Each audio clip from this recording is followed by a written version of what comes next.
আছেন আর আমি আছি, ভাবনা কি আর আছে আমার, মা আছেন আর আমি আছি, ভাবনা কি আর আছে আমার।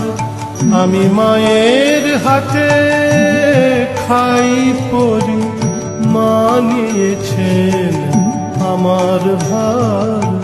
আমি মায়ের হাতে খাই পরি, মা নিয়েছেন আমার ভার। মা আছেন আর আমি আছি, ভাবনা কি আর আছে আমার। जननीं शारदां देवीं रामकृष्णं जगद्गुरुं पादपद्मे तयोः श्रित्वा प्रणमामि मुहुर्मुहुः, प्रणमामि मुहुर्मुहुः, प्रणमामि मुहुर्मुहुः। जय मा। ठाकुर मा ও স্বামীজিকে সভক্তি প্রণাম নিবেদন করি। শ্রীরামকৃষ্ণ অনুরাগী ভক্তবৃন্দ, আপনারা যারা লাইভে থাকছেন, যারা পরে শুনবেন, সকলকেই আমার আন্তরিক শ্রদ্ধা জানাই। অন্ডাল বিবেকানন্দ ভাব প্রচার সোসাইটি একটি পবিত্র উদ্যোগ নিয়েছে, সেটা আপনারা এই ধারাবাহিক যে বিভিন্ন পর্ব, বিভিন্ন প্রসঙ্গ হয়, তার সঙ্গে যারা যুক্ত সবাই জানেন এই উদ্যোগ আমাদের পক্ষে কল্যাণকর। এইভাবে আমরা চিন্তা করব না যে সমস্যা চলছে, সংকট চলছে, তাই ভগবানের নাম শুনলে আমাদের কল্যাণ। ভগবানের নাম শোনা মানে, ভগবানের কথা শোনা মানেই কল্যাণ। এর জন্য কোনো নির্দিষ্ট সময়, কোনো নির্দিষ্ট পর্যায়ের প্রয়োজন নেই, এটা আমাদের সকলেই জানি। তাই এই যে ঠাকুরমা স্বামীজির প্রসঙ্গ হয়, সাধারণত আমাদের রবিবারে মাতৃ অনুধ্যান হয়। আমরা শ্রী শ্রী মায়ের কথা এই গ্রন্থ থেকে বেশ কতগুলো সপ্তাহ আমরা শুনছি। মাঝে মাঝে মায়ের চিঠিও আমরা পড়েছি, মায়ের বাণী তো আমরা শুনতে পাচ্ছি। আজকেও আমরা শ্রী শ্রী মায়ের একটি চিঠি আমরা শুনব। এই চিঠিটি একটি বিশেষ মাহাত্ম্য রয়েছে। চিঠিটা শুরু করার আগে একটু পটভূমিকা জেনে নেওয়া ভালো। আমরা কথামৃত পাঠ করি, এই শ্রী শ্রী রামকৃষ্ণ কথামৃত। এই কথামৃতকার কি? কথামৃতকার হচ্ছেন শ্রীম। শ্রীময় ঠাকুরের কথা, অমৃত কথা লিপিবদ্ধ করে রেখেছিলেন। শ্রীমকে শ্রী মহেন্দ্রনাথ গুপ্ত। শ্রী মহেন্দ্রনাথ গুপ্ত, যিনি শ্রীম মাস্টারমশাই, একজন ভক্ত, এই বিভিন্ন নামে কথামৃতে আমরা তাকে পাই। মূলত তিনি নিজেকে বেশিরভাগ ক্ষেত্রে আড়ালে রাখছেন। এই কথামৃতকার একটা অদ্ভুত বিষয়। দেখুন, কথামৃতে আমরা কি দেখতে পাচ্ছি? আমরা ঠাকুর বলছেন, অনেক ভক্তরা বসে আছেন, ঠাকুরের অমৃত কথা শুনছেন, ভক্তরাও নিজেদের মধ্যে কিছু কিছু আলোচনা করছেন। ঠাকুর কিভাবে বসে আছেন, কোন দিকে মুখ করে বসে আছেন, কোন তারিখে হচ্ছে, সেদিন কারা কারা আছেন, এই সব। এখন এগুলো আমাদের মনে হতেই পারে, আচ্ছা মাস্টারমশাই মানে কথামৃতকার, তিনি কি ঠাকুর বলছেন তিনি উপস্থিত থাকতেন, না মাঝে মাঝে তিনি অন্য কারো কাছে শুনে নিতেন, শুনে সেগুলো লিপিবদ্ধ করে রাখতেন? খুব ইন্টারেস্টিং। মাস্টারমশাই যেদিন নিজে উপস্থিত থাকতেন, শ্রী মহেন্দ্রনাথ গুপ্ত যেদিন নিজে উপস্থিত থাকতেন, সেই দিনের কথাগুলোই শুধু তিনি লিপিবদ্ধ করেছেন। এমন নয় যে অন্য কারো কাছ থেকে শুনে নিয়েছেন, ঠাকুর এই বলেছেন তিনি ডায়েরিতে নোট করে নিয়েছেন, তা নয়। কিন্তু আমাদের মনে, সাধারণ পাঠক তো আমরা, সাধারণ মানুষ, আমাদের মনে সন্দেহ হয়, আচ্ছা ঠাকুর বলতেন সেগুলো তিনি শুনতে শুনতে সমস্ত নোট করতেন না, করতেন না, কিছু কিছু নোট করতেন। তারপর তিনি ওই গভীর ধ্যান করে বাড়িতে গিয়ে তারপরে সেগুলো লিখতেন। তাহলে আমাদের মনে হতে পারে যে ঠাকুরের কথাগুলো কি এক্স্যাক্টলি অবিকল মাস্টারমশাই লিখতে পেরেছেন, না কিছু কিছু ওই আপন মনের মাধুরী মিশায় নিজের মতো করে একটু চেঞ্জ করেছেন, একটু এডিট করেছেন, একটু পাল্টেছেন, করে যেমন ভাবে হোক সাজিয়ে দিয়েছেন। হয়তো অনেকটা এক্স্যাক্ট লিখেছেন কিন্তু পুরোটা নয়, তা নয়, একেবারে হুবহু ঠাকুর যা বলেছেন তাই। অদ্ভুত ব্যাপার, এটা কিন্তু সাধারণ মানুষের পক্ষে সম্ভব নয়। তাহলে মাস্টারমশাই অসাধারণ ছিলেন? হ্যাঁ, অসাধারণ ছিলেন। শ্রী মহেন্দ্রনাথ গুপ্ত অসাধারণ ছিলেন, কিন্তু অসাধারণ পণ্ডিত ছিলেন শুধু নয়, ঠাকুর তাকে যন্ত্র হিসেবে নির্বাচন করলেন। যখন ঠাকুরেরই অন্য সন্ন্যাসী পার্ষদ তিনি ডায়েরিতে লিখছেন, ঠাকুর একদিন দেখে তাকে বললেন, না এটা তোর কাজ নয়। মানে তিনি তখন ডায়েরিটা গঙ্গা জলে ফেলে দিলেন, মানে এর জন্য আমি অন্য একজন যন্ত্রকে চয়ন করে নিয়েছি। মহেন্দ্রনাথ গুপ্ত, এই যে মাস্টারমশাই বা শ্রীম, তিনি ঠাকুরের যে উপদেশগুলো ঠাকুরের মুখ থেকে বেরোতো, কথামৃত, তার উপদেশ, তার কথা অমৃতবাণী, সেগুলো বেরোতো, সেগুলো তিনি তো লিখে রাখতেন। এবং সবই আমরা শুনলাম যে তিনি পরবর্তী ক্ষেত্রে ওখানে বসেই লিখতেন না। এবং স্বাভাবিকভাবেই আজকের যুগ নয় যে সঙ্গে সঙ্গে আমরা নোট করে নেব, সে ধরনের নয়। তাহলে তখন অথচ আমাদের মনে হতে পারে কি করে তিনি এক্স্যাক্টলি ঠাকুর কোন দিকে মুখ করে বসেছেন, সেদিন কারা ছিল, তারা নিজেদের মধ্যে কি আলোচনা করছিল, কটার সময় হয়েছে, যদি 4:15 তো 4:15 সময়টা, এগুলো কি করে সম্ভব? তাহলে এর মধ্যে আমাদের মনে হচ্ছে হয়তো যাচাই করার তো কোনো সুযোগ নেই। মানে মাস্টারমশাইয়ের কথাগুলো যে কারেক্ট, আজকের চিঠি বুঝিয়ে দেবে মাস্টারমশাইয়ের কথাগুলো একেবারে 100% সত্য কিনা। কি করে আমাদের খুব মানে মনে হচ্ছে শিওর ওরাই পাওয়া, কি করে জানবো? আজকে মায়ের একটা চিঠি পড়ব। মা এই চিঠিটা মাস্টারমশাইকে লিখেছিলেন, কথামৃতকারকে, শ্রী মহেন্দ্রনাথ গুপ্তকে। সেই চিঠিটা শোনার পর আমাদের মনে যদি কোনো সংশয় থেকে থাকে, বা আমাকে আপনাকে অনেকে বলতে পারে, আচ্ছা এটাও কি সম্ভব ছিল? নিশ্চয়ই আমার মনে হয় মাস্টারমশাই কাউকে, অন্য কাউকে বলতেন যে তুইও ভাই কিছু মনে রাখিস, তুইও কিছু মনে রেখো, তুমিও কিছু মনে রেখো, আমরা সবাই মিলে মনে রেখে তারপর ওটা লিখবো। এগুলো হয়ে থাকতে পারে। এই সব সন্দেহের কথা যদি কেউ বলে না, মায়ের চিঠিটা আমরা তাদেরকে শুনিয়ে দেব। মানে মায়ের চিঠিটা হচ্ছে সার্টিফাই করছে,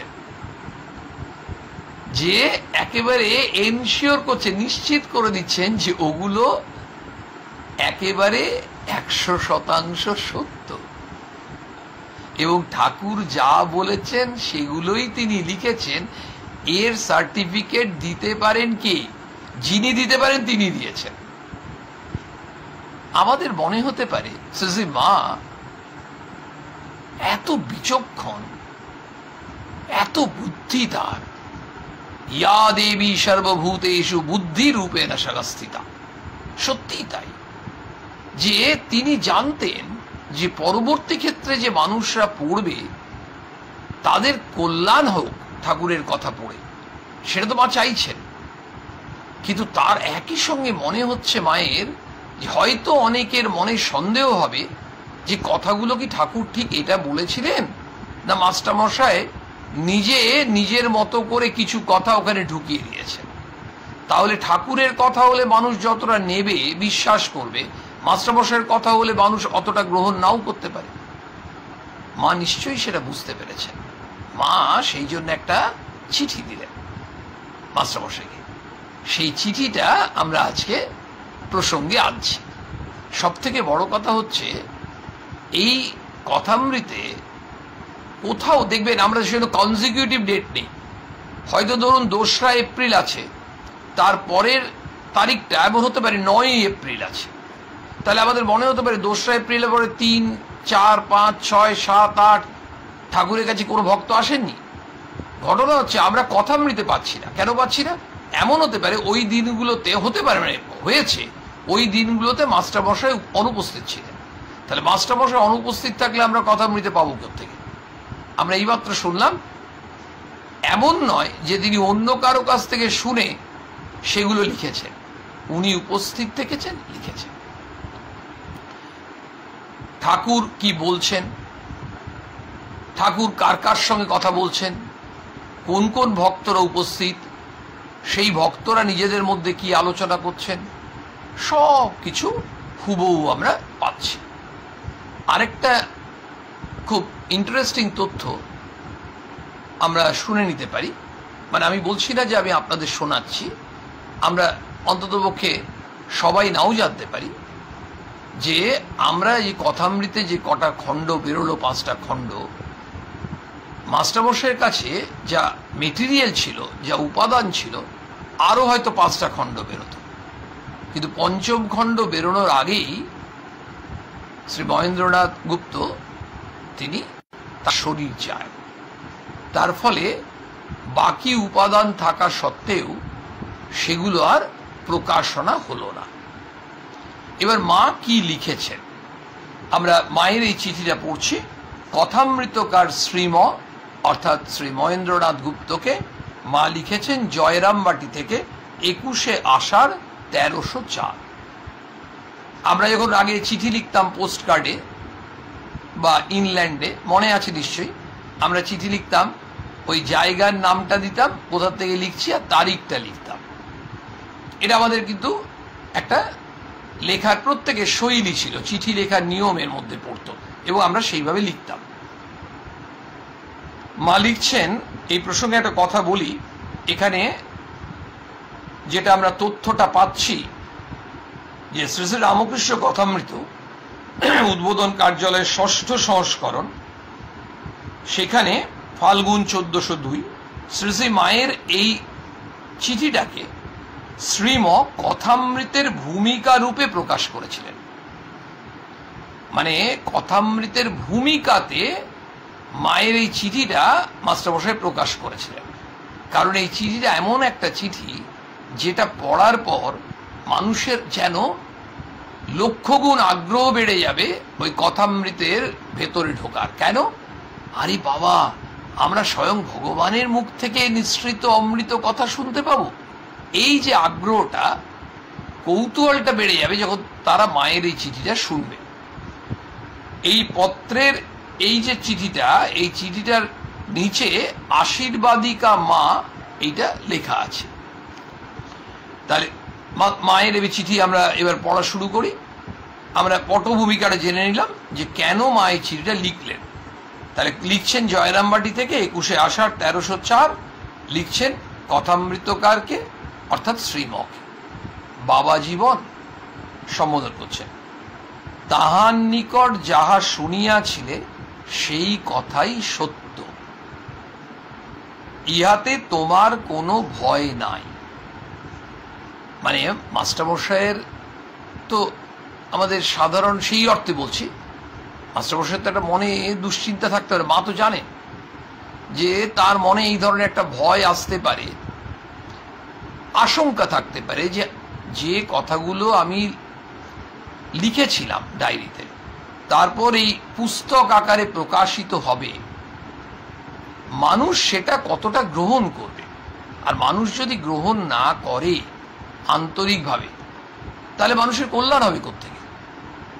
অথচ প্রত্যেকটি মানুষকে মাস্টারমশাই কি করে বিশ্বাস করাবেন যে বিশ্বাস করুন আমি যেগুলো তার কাছে শুনেছি, তার মুখ থেকে শুনেছি, সেগুলোই লিখেছি, আমি এর বাইরে একটা ওয়ার্ড লিখিনি, একটা শব্দ লিখিনি। এটা যদি মাস্টারমশাই তার খুব পরিচিত মানুষকেও বলেন, তারা মাস্টারমশাইকে শ্রদ্ধা করতে পারেন, কিন্তু বিশ্বাস নাও করতে পারে। আচ্ছা আচ্ছা বলবেন, কিন্তু অনেকে মনে মনে কিন্তু সম্পূর্ণ বিশ্বাস, সম্পূর্ণ আস্থা নাও থাকতে পারে। তাহলে এমন একজন যদি সার্টিফাই করে দেন যে যার কথার ওপর আর কারো কোনো সন্দেহ থাকবে না, আমরা নিশ্চিত তিনি সেই অবস্থায় শরীরে আছেন এমন একজনই, যিনি আমাদের মা। মা কিন্তু চিঠি লিখেছেন অনেক, নিজে লিখতেন না মা লিখতে বলতেন। আর মা তো লিখতে পারতেন না সেই অর্থে। মায়ের কাছে অনেক চিঠি আসতো। আমরা তো একটা চিঠি আজকে চয়ন করেছি। আমরা মাঝে মাঝে চেষ্টা করব মায়ের কিছু চিঠি পড়ার, এবং সেই চিঠিগুলোতে অদ্ভুতভাবে কোথাও না কোথাও আমরা আমাদের জীবনে যে অন্ধকারে আছি সেই অন্ধকারটা দূর হবে। চিঠিগুলো ছোট্ট ছোট্ট, 2 লাইন, 4 লাইন, 6 লাইন, 8 লাইনের চিঠি, বেশিরভাগ চিঠি। মায়ের পত্র লেখক কারা ছিলেন? চিঠিগুলো লিখতেন কারা? যিনি চিঠি দিতে এসছেন, অর্থাৎ পোস্টম্যান, তিনি এসে মাকে বললেন, মা বললেন, আচ্ছা বাবা পড়ো তো কি লেখা আছে। মাকে পড়ে শোনাতে বললেন, বাবা তোমার সময় আছে, একটু এর উত্তরটা লিখে দাও। হ্যাঁ মা। সঙ্গে সঙ্গে মা বলতে লিখে দিতেন। ইনি একজন। মায়ের সন্ন্যাসী সন্তানরা, কখনো কখনো গৃহী সন্তানরা, কখনো জয়রামবাটি গ্রামেরই কাউকে ডেকে বলতেন একটু উত্তর লিখে দিতে। এইভাবে মা চিঠির উত্তর, কিন্তু উত্তর দিতেন। মা, কেউ ভক্ত চিঠি দিয়েছেন, মা তাকে উত্তরটা দেবেনি, কারণ ভক্ত মাকে চিঠি দিয়েছেন আর যদি মায়ের একটা উত্তর পান, ভক্তর কাছে বিরাট সম্পদ, বিরাট শক্তি। মা কিন্তু এত রকম ঝক্কি ঝামেলা, কিন্তু যাকে যা উত্তর দেওয়ার মা সেটি বলে দিতেন। ওই যে একটি চিঠিতে মনে আছে তো, আপনারা তো জানেনই, সে মাকে এক সন্তান লিখেছেন যে মা, আমি যে চাকরিটা করছি সেখানে মাঝে মাঝে মিথ্যে কথা বলতে হয়, তো আমার মিথ্যে কথা বলতে ভালো লাগে না, আমি কি করব আপনি বলে দিন। মানে চাকরিটায় থাকবো না, চাকরিটা ছেড়ে দেবো। তো মা সেই যিনি পড়লেন তাকে বললেন, বাবা উত্তরটা লিখে দাও চাকরিটা না ছাড়তে। তিনি একটু স্তম্ভিত হলেন। তার মানে মা মিথ্যে কথা বলাটা কি সমর্থন করছেন? মা তখন বললেন, বাবা আমি যদি এখন চাকরি ছাড়তে বলে দিই, বুঝতে পেরেছেন মা যে পত্রলেখক কিন্তু একটু বিস্মিত। মা তার সেই বিস্ময়টা দূর করছেন, তার সেই মনে সংশয় দূর করছেন। বলছেন, আমি যদি লিখতে বলে দিই, লিখে দিই যে তুমি চাকরিটা ছেড়ে দাও, ও এক্ষুনি চাকরি ছেড়ে দেবে। তারপর খাবে কি? পরিবারকে কি খাওয়াবে? তখন বাধ্য হয়ে চুরি ডাকাতি পর্যন্ত করতে পিছপা হবে না। অর্থাৎ একটা কি দুটো মিথ্যে কথা বলতে হচ্ছে, তার থেকে অনেক গরিত অপরাধ এর সঙ্গে সে জড়িয়ে পড়বে। মায়ের সন্তান, মা হয়ে কি সন্তানকে ভুল পথে পরিচালনা করতে পারেন? মা তো, আমরা ভুল পথে চলে যাচ্ছি, মা সেখানে তুলে নিয়ে আসছেন। সে মা বলছেন না, বিধির সাধ্য নেই আমার সন্তানকে রসাতলে নিয়ে যায়। এত অদ্ভুত কথা, অদ্ভুত শক্তি। আমরা তো ভাবি যে আমরা মায়ের সন্তান হয়ে আমরা রসাতলে যাবো, মানে মা তো বলেই দিলেন, বিধির সাধ্য নেই আমার সন্তান রসাতলে যায়। এইভাবে তাকে চিঠি লিখলেন। তো মা মাস্টারমশাই চিঠিটা লিখছেন, তাহার নিকট যাহা শুনিয়াছিলেন, ঠাকুরের কাছে, সেই কথাই সত্য। একেবারে ঠাকুরের কাছে যা শুনেছ সেই কথাগুলোই সত্য। ইহাতে তোমার কোনো ভয় নাই। তুমি চিন্তা করছো কেন? তুমি তো আর কিছু বানিয়ে লিখছো না, তুমি তো তার মুখনিসৃত কথাগুলোই তুমি লিখেছ। তুমি সেগুলো শুনেছিলে তার কাছ থেকে, তাই তোমার এতে শঙ্কিত হওয়ার, ত্রস্ত হওয়ার কিচ্ছু নেই। এরপর বলছেন, এক সময় তিনি, জোর দিয়ে বলছে, তিনি তোমার কাছে ওই সকল কথা রাখিয়াছিলেন। ওই সিন্ধুক হয় না, সিন্ধুকে রাখে, লকারে রাখে, যে ভাই এখানে রেখে দাও, পরে লাগবে, কাজে লাগবে। ওই লকারে লোকে রেখে দেয়, গয়না রেখে দেয়, রেখে দেয়, যে ওখানে সেফ থাকবে, সুরক্ষিত থাকবে। দেখবেন এখনো চিরকালই আছে। আমরা অনেকেই খুব গোপন কথা দেখবেন একজনকে হয়তো বলি কি দুজনকে, যেখানে আমরা জানবো যে সুরক্ষিত থাকবে, আরো 5 জনকে তারা বলে বেড়াবেন। অনেকেরই অভ্যেস হচ্ছে একটি কথা শুনলেন, শুনে বলে আমি আর কাউকে বলবো না, বলে 2 জনকে বললেন। সেই 2 জন আবার কথা দিলেন যে মানে আমি একেবারে মা কালীর দিব্যি করে বলছি, পরমেশ্বরের দিব্যি করে বলছি, আর কাউকে বলবো না। ওনারা হয়তো আরো গোটা 10 মানুষকে বললেন। এই করতে করতে ছড়িয়ে যায়। তাহলে সেফ কাস্টডিতে ঠিক থাকছে না। সেই জন্য মানুষ কোনো গোপন কথা বললে খুব ভাবনা চিন্তা করে যাকে খুব ট্রাস্ট করে তাকে বলে। তো ঠাকুরের তো আর গোপন কিছু নেই। ঠাকুর বলতে চাইছেন যে ঠাকুর যে কথাগুলো বলছেন সেগুলো তো জগতের কল্যাণের জন্য। তো যাকে তাকে বললে তিনি তো সেটা ধারণ করে রাখতে পারবেন না। আরে বাবা, সেই আধার হতে হবে তো।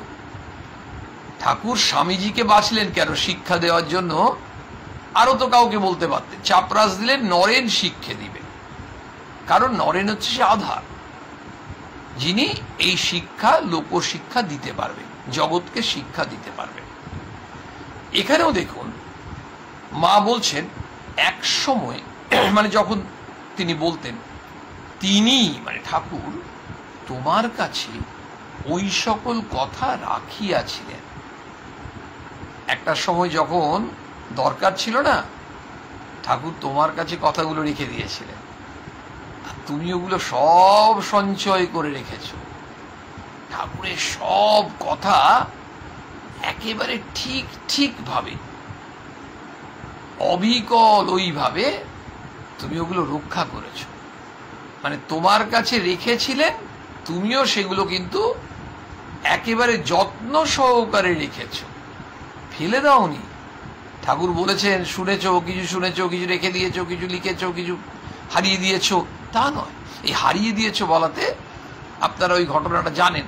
হঠাৎ এই কথার সময় কথায় চলে আসে তো, মা তো যেভাবে আমাদের প্রসঙ্গ করিয়ে নেন, আমি তো আর আমার ইচ্ছায় কিছু করছি না, যেমন ভাবে মা বলাবেন তেমনিই হবে। এটা আপনারা সবাই জানেন, আমরা প্রত্যেকেই জানি।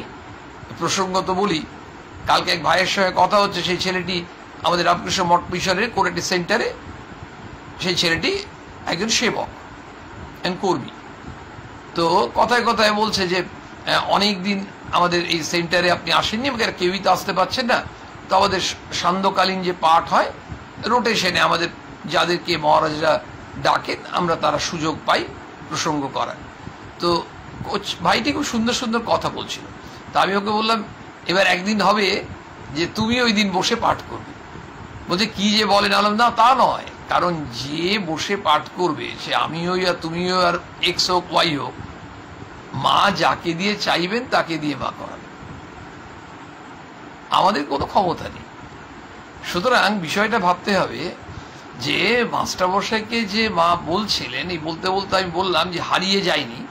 হারিয়ে যাওয়ার ব্যাপারটা দেখুন, মাস্টারমশাই একবার ফিরছিলেন ওই কালীঘাট, ওইখান থেকে ট্রামে করে ফিরছিলেন।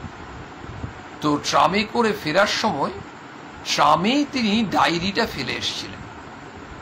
মানে যে ডায়েরিতে এই কথামৃতের লেখা লিখছেন, তেমনি এই ডায়েরিটা, মানে কি মূল্যবান ডায়েরি চিন্তা করুন, XYZ ডায়েরি নয়, সেই ডায়েরিটা ফেলে এসছে। এবার ট্রাম থেকে নেমে যখন ফিরছেন ঘরের দিকে, হঠাৎ খেয়াল হচ্ছে আরে ডায়েরি কোথায় গেল। তখন ইতিমধ্যে উনি ট্রামের টিকিটটাও ছিঁড়ে ফেলে দিয়েছিলেন, যে কোন ট্রামে ফিরেছেন এসছেন সেটা দেখার জন্য। তারপর ওই টিকিটের টুকরোগুলো পড়েছিল, সেগুলো নিয়ে এসে আঠা দিয়ে জুড়িয়েছেন, জুড়িয়ে ট্রামের নাম্বার বার করেছেন, রুট। সেই রুটে ট্রামের এখনকার মতো সেলফোন নেই, সেখানে যোগাযোগ করে ট্রাম ডিপোতে যোগাযোগ করে আলটিমেটলি ওই ডায়েরিটা পেয়েছে। দেখুন আজকে আমরা কথামৃত পাচ্ছি, তাহলে কি অবস্থা হতো? অবশ্য হবে না, সমস্তটা ঈশ্বর কৃপা করে ঠিক আবার পাইয়ে দেবেন। এই মাঝে মাঝে হয় এগুলো। তো অদ্ভুতভাবে দেখুন মা বলছেন তিনি তোমার কাছে এই সকল কথা রাখিয়াছিলেন। এরপরে দেখুন কি বলছেন, এক্ষণে মানে এখন আবশ্যক মতো তিনি প্রকাশ করাইতেছেন। দুটো পরপর সেন্টেন্স আমরা আরেকবার দেখি। আগের সেন্টেন্সটা শুনলাম, এক সময় তিনি তোমার কাছে ওই সকল কথা রেখেছিলেন, মানে তুমি যাতে সেফ কাস্টডিতে রাখো, রাখো মানে বাঁচিয়ে রাখো শুধু নয়, অর্থাৎ কথাগুলো লিখে রাখবে। কথাগুলো শুধু লিখে রাখা হচ্ছে, কিন্তু তখনও পাবলিশ হচ্ছে না, প্রকাশ হচ্ছে না। এবার বলছেন এখন আবশ্যক মতো, এবার প্রয়োজন হয়েছে, তিনি প্রকাশ করাইতেছেন। দু জায়গাতেই হলো তিনি করাচ্ছেন। তিনি এক সময় তোমার কাছে রেখে দিয়েছিলেন, এখন দরকার হচ্ছে তিনি প্রকাশ করাচ্ছেন। আমরা বললাম কিসের দরকার, কিসের দরকার? আজকে আমরা একেবারে বুঝতে পারছি প্রতি মুহূর্তে যে আমরা শ্রী শ্রী রামকৃষ্ণ কথামৃত না পেলে কি বঞ্চিত হতাম। শুধু ঠাকুরের কথা পড়ে, ওই ঠাকুরের কথা শুনে, শ্রবণ মঙ্গলম, কথন মঙ্গলম, পঠন মঙ্গলম, পড়লে মঙ্গল, বললে মঙ্গল, শুনলে মঙ্গল, কোথাও না কোথাও আমাদের কল্যাণ নিহিত আছে। তাহলে জগতের কল্যাণ দরকার, জগতের কল্যাণ প্রয়োজন। এই জগতের কল্যাণ মানে মানব কল্যাণ। ওই যে আত্মন মোক্ষার্থং জগদ্ধিতায় চ, স্বামী বলেছেন নিজের মুক্তি এবং জগতের কল্যাণ। তাহলে জগতের কল্যাণ মানে জীবের কল্যাণ, মানুষের কল্যাণ। এবার মানুষের কল্যাণের জন্যই বলছেন এখন আবশ্যক মতো, যেহেতু দরকার হচ্ছে, এখন তিনি প্রকাশ করাইতেছেন। ওই যে পঙ্গুং লঙ্ঘয়তে গিরি মূকং করতি বাচালন, প্রভুর ইচ্ছায় সব হবে, ঈশ্বরের ইচ্ছা ছাড়া তৃণটিও নড়ে না। সে আমাদের কাছে টাকা থাকুক, আমি খুব উঁচু পদে চাকরি করি, আমার খুব খ্যাতি নাম যশ আছে, এগুলো থাকতে পারে, এগুলো আমি জোরজার করে যেভাবে হোক আমার অর্জন করার চেষ্টা করতে পারি, কিন্তু ভগবানের ইচ্ছের বাইরে কিছু হবে না। সেটা আমরা অন্ততপক্ষে গত 1 বছরের ওপর সময় ধরে দেখতে পাচ্ছি যে সমস্ত কিছু কেমন ওলট পালট হয়ে যাচ্ছে।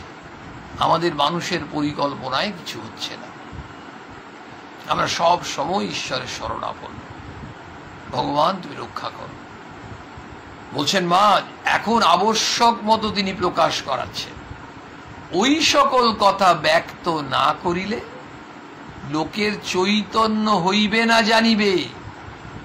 মা একদম পরিষ্কার বলছেন।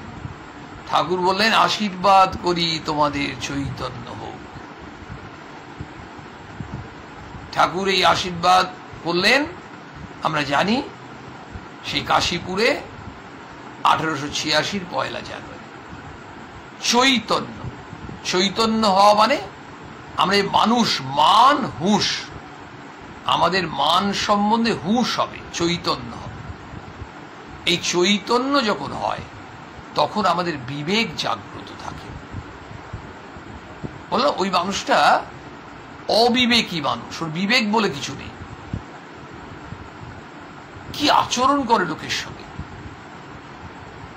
গরিব মানুষকে সাহায্য তো করেই না, উল্টো লাথি দেখাচ্ছে, লাথি মেরে তাকে বাড়ির থেকে তাড়িয়ে দিচ্ছে, দরজার কাছে এসছে বলে। আমরা বলি ওরা মানুষ নয়, ওরা পশু। আমরা অন্যকে বলি। সেই জন্য স্বামীজি বললেন যে ধর্ম কি পশুকে মানুষে নিয়ে যাবে, মনুষ্যত্ব আনবে, আর মানুষকে দেবত্বে পৌঁছে দেবে। সেই চৈতন্য আমাদের আসতে হবে। যতদিন না আমাদের চৈতন্য আসছে ততদিন এই জগতে আমরা যা দেখছি, যত মানুষের চৈতন্য আসবে তত জগতের কল্যাণ। মা বলছেন ওই সকল কথা ব্যক্ত না করিলে, ওই যে ঠাকুর যেগুলো বলে গেছেন, এইসব কথাগুলো যদি এবার না মানুষের কাছে পৌঁছে দেওয়া হয়, প্রকাশ যদি না করা হয়, শুধু জমিয়ে রেখে দেওয়া তাহলে হবে না। তাহলে লোকের চৈতন্য হইবে না জানিবে।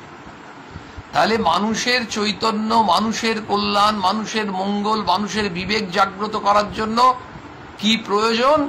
ঠাকুরের অমৃতবাণী। ঠাকুরের অমৃতবাণী ঠাকুর কোথায় গচ্ছিত রেখে গেছিলেন? মাস্টারমশাইয়ের কাছে, শ্রী মহেন্দ্রনাথ গুপ্তের কাছে। শ্রী মহেন্দ্রনাথ গুপ্ত রেখেছেন। এবার মহেন্দ্রনাথ গুপ্তের সময় এসছে, ঠাকুর বলছেন এবার প্রকাশ করতে হবে। ঠাকুরই চাইছেন। একটা সময় ঠাকুর প্রকাশ করার কথা বলেননি, তার কাছে রাখা ছিল। তিনি যে নোট করে রাখতেন, ঠাকুর তো জানেন, ঠাকুর তো এনকারেজ করছেন। মাঝে মাঝে আবার ইন্টারেস্টিং জিনিস, ঠাকুরের যেখানে যেদিন মনে হতো যে মানে মাস্টার ঠিক লিখলো কিনা বা মাস্টার ঠিক আজকেরটা বুঝতে পারলো কিনা, ঠাকুরের মনে হয়েছে, ঠাকুর সেদিন কিন্তু মাস্টারমশাইকে জিজ্ঞেস করছেন, আচ্ছা আমি আজ কি বললাম? মাস্টারমশাই সেটা বলছেন। সেখানে কোথাও কোনো দরকার হয় সংশোধন, ঠাকুর করে দিচ্ছেন। মানে তিনি সত্যিকারের গুরু।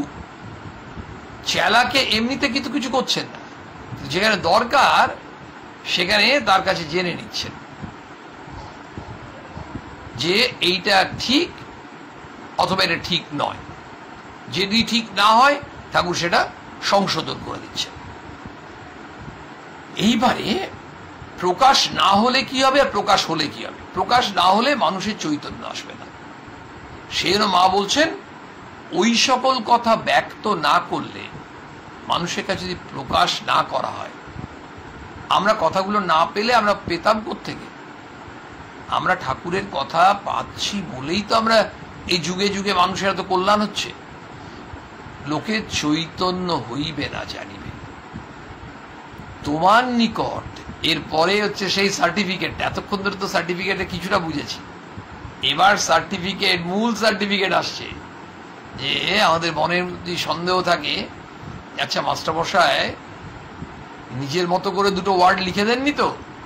ঠাকুরের কথা হুবহু বলেছেন তো? আগ মার্কা তেল কিনি আমরা, আইএসআই ব্র্যান্ড দেখে আমরা থার্মোফ্লাস্ক কিনি, হিটার কিনি। আর এটা যে সার্টিফিকেট, এই আগ মার্ক আইএসআই তবু ডাউট থাকতে পারে, এখানে সন্দেহ কিছু ব্যাপার নেই। বলছেন তোমার নিকট, মা লিখছেন তোমার নিকট যে সমস্ত তাহার কথা আছে তাহার সবই সত্য। অথেন্টিকেট করে দিলেন, অথেন্টিকেশন সার্টিফিকেট। এই যে অথেন্টিকেট করছেন, যেমন অনেক সময় দেখবেন একজন খুব গরিব মানুষ, একটা ছেলে বা মেয়ে হয়তো পড়াশোনা করার জন্য ফিজটা কনসেশন চায়, তো কলেজে বলছে যে তুমি ওখানকার কাউন্সিলরকে দিয়ে লিখিয়ে নিয়ে এসো। কাউন্সিলর যখন লিখে দিচ্ছেন, সার্টিফিকেট দিচ্ছেন, বা কোথাও হয়তো এমএলএ কে দিয়ে, মানে অর্থাৎ ধরে নেওয়া হচ্ছে কাউন্সিলর তাকে চেনেন, তার অবস্থা জানেন, তিনি সার্টিফাই করছেন, তাই কলেজ অথরিটি ওটা বিশ্বাস করছে। কিন্তু পাশের বাড়ি একজন মানুষ লিখে দিলে হবে না, ওই বাড়ির মানুষ লিখতে তো হবেই না, প্রতিবেশীকেও লিখলেও হবে না।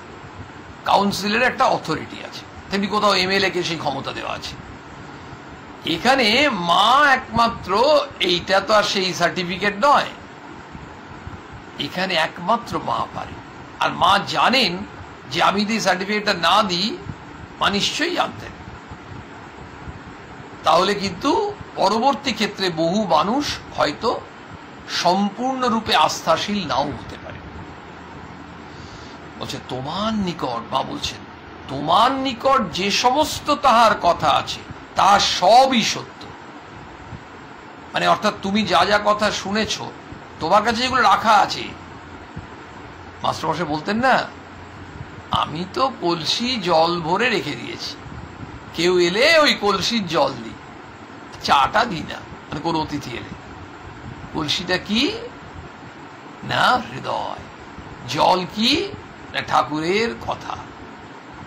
রামকৃষ্ণময় হয়েছিলেন মাস্টারমশাই। কেউ এলে মাস্টারমশাই কি করতে, ঠাকুরের কথা বলতেন, ব্যাস। এবার যার ভালো লাগবে না সে চলে যাবে, কিন্তু যাদের ভালো লাগবে, যারা ভগবানের কথা শুনতে চায়, তারা তো আরো বলবে আরেকটু বললে ভালো হয়। মাস্টারমশাই কোনো ক্লান্তি ছিল না, কারণ তিনি ঠাকুরের কথা বলতে নিজে আনন্দ পেতেন, তাই তিনি আরো মানুষকে বলতেন। আমরাও কিন্তু যদি এই যে ভাবনা আমাদের মধ্যে আসছে, আমরাও চেষ্টা করতে পারি। আমাদের মানুষজনের সাথে গল্প করছি, আমরা খেলার গল্প করব, সিনেমার গল্প করব, নিশ্চয়ই করব, সব ঠিক আছে। বর্তমান সিচুয়েশনে করোনার গল্প করব, কিন্তু করোনার গল্পটা কম করে যদি ঠাকুরের গল্প করি, মায়ের কথা বলি, তাহলে দুটো লাভ। একটা কিছু ভালো কথা শুনলাম, আরেকটা হচ্ছে দুশ্চিন্তা যেটা হচ্ছিল সেটা কিছুক্ষণে হলেও চলে যাবে, উবে যাবে। Buy one get one free. আমরা রাজি আছি কিনা দেখুন। আমার মনে হয় আমরা সবাই মাথা নাড়ছি। সত্যি তো, এইভাবে তো আমরা ভাবি না বলেই তো আমাদের দুশ্চিন্তা আমাদেরকে গ্রাস করে। আর ভাবলে কিন্তু দুশ্চিন্তা থাকবে, একেবারে জিরো হয়ে যাবে না, কিন্তু তবু অনেকটা কমে যাবে। ঘটনা বললেন সব সত্য, সব সত্য। এরপরে বলছেন, আমি একদিন তোমার মুখে শুনিয়া, চরম লাইন, এবার একেবারে লাস্ট ক্লাইম্যাক্স। যাত্রায় যেমন ক্লাইম্যাক্স হয় নাটকে, মায়ের চিঠিটা শেষ লাইন শুনুন। আমি একদিন তোমার মুখে শুনিয়া আমার বোধ হইল যে তিনি ওই সমস্ত কথা বলিতেছেন। আমরা খুঁজছিলাম তো সার্টিফিকেটের কোন জায়গাটা গিয়ে একদম ঠিক জায়গাটাকে হিট করবে। সবগুলোতেই হিট করলো, লাস্টেরটা একদম মনে হচ্ছে ওরে বাবা, এরপরে কোনো কথা চলে না। কি, আরেকবার শুনি।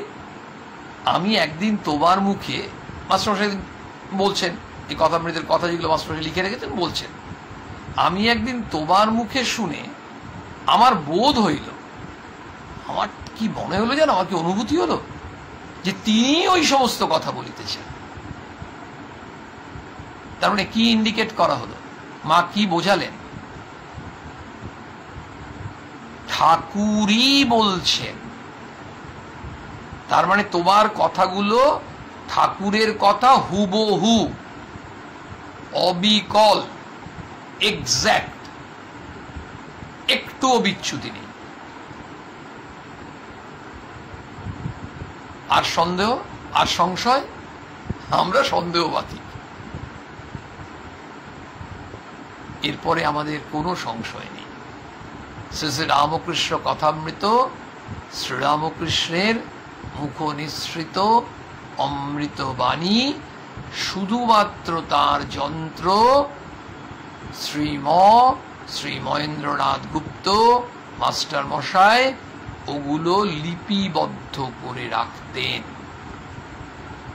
এবং তিনি যেদিন উপস্থিত থাকতেন সেই দিনই শুধু লিখতেন, অন্য কারোর কাছে শুনে একটি কথাও কোনোদিন লেখেননি।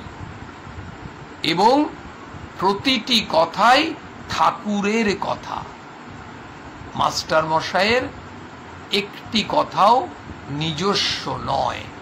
মায়ের শেষ চিঠির শেষ লাইনটা আরেকবার শুনি, তাহলে বুঝতে পারবো। আমি একদিন তোমার মুখে শুনিয়া আমার বোধ হইল, আমার অনুভূতি হলো যে তিনি ওই সমস্ত কথা বলিতেছেন। আশীর্বাদিকা মা। মা অপার করুণা করে জীবের কল্যাণে, জীবের হিতার্থে সবই বলছেন, কিন্তু এই মাস্টারমশাইকে এই চিঠিটা লিখেছিলেন সেটাও কিন্তু মানবের কল্যাণে, যাতে মানব, সাধারণ মানুষ ঠাকুরের কথা পড়েন, শোনেন, অনুভব করেন, তাদের মঙ্গল হয়। সেই জন্যই কথামৃতকারকে এই সার্টিফিকেট দিলেন এই চিঠির মাধ্যমে। জয় মা।